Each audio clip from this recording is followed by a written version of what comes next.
How many different R sounds are there in languages? Like there's the French R, R, the Spanish R, R, the English R, R, but how many are there total? Short answer, like 10 or so. Long answer, it's kind of complicated. In linguistics, R-like sounds are known as rhotics, but unlike other terms in linguistics, which are pretty rigidly defined, the definition of rhotic is really subjective. If it sounds like an R, it's a rhotic. Take the following word as an example, roule. Did that word start with the letter R? Well, if you're a native French speaker, you'd probably say yes, that was roule, as in to roll.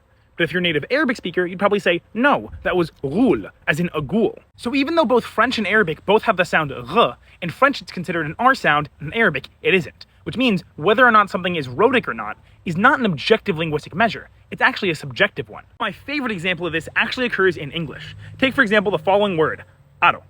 My guess is that the automatic captions pick that up as auto, even though I was trying to say this Spanish word. That's weird, right? Like clearly the Spanish word has a rhotic in the middle of it, but the English word doesn't, right? Here's the thing. My captions are set to American English, and in American English, we don't pronounce the T in the middle of a word. We pronounce it as a rhotic. That's why it's not water, but water. But here's the thing. If you asked an American where in the word water an R sound was, they would never point to the middle of the word. They'd always point to the end of it. And so, in the same way that in French, R is an R sound, but in Arabic, it isn't. In Spanish, R is an R sound, but in English, it isn't. And that's why answering the original question is so difficult. Because an R sound's only an R sound if you think it's an R sound.